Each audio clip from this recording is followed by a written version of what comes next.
All right, what's the alternative to the FEIE?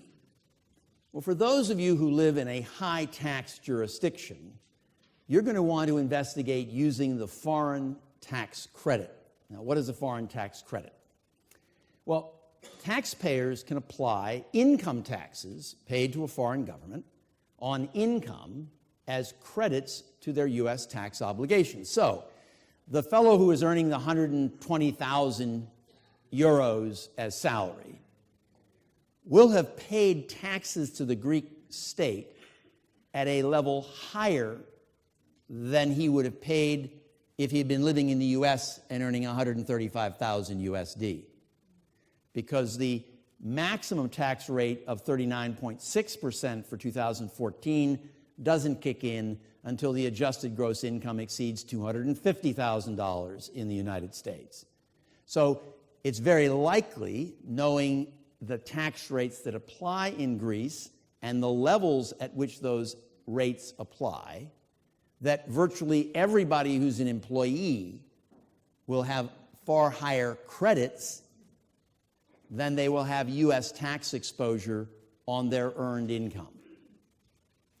So what they can do is use those Greek taxes paid as a credit against U.S. taxes on the same income.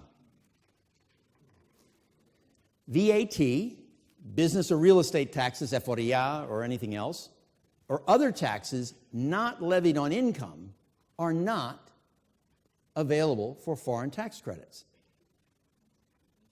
So it's only credits on income taxes. Now, obviously, the solidarity tax is a tax on income. Now, it's applied on all kinds of income, but the fact is, it is itself an income tax. Now, credits aren't in one large basket. Foreign tax credits are divided up. You can ignore the 901J or the income resourced by treaty and lump sum distributions. I put that out there just in case there's some smart, clever tax lawyer out there who says, well, no, you forgot to mention 901J and lump sum distributions. So that's just to protect myself, to know that I'm actually thorough here. What really applies to people in this room are the passive and general limitation. General limitation applies to salary, basically earned income. Passive refers to rent, interest, dividends, capital gains, annuities, pensions. So we have to look at the Greek taxation of your income, and we have to see which are going to be general limitation credits, which are going to be passive credits, because we can't swap them. We can't take income taxes paid on your wages and apply them to income taxes due on rental income, for example.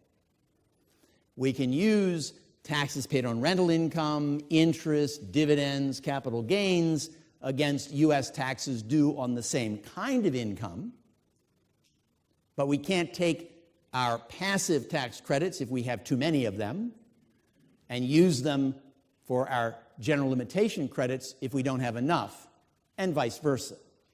Most people sitting in the chairs in front of me are going to have excess general limitation credits if they use foreign tax credits, and they can't use them other than against other general limitation items.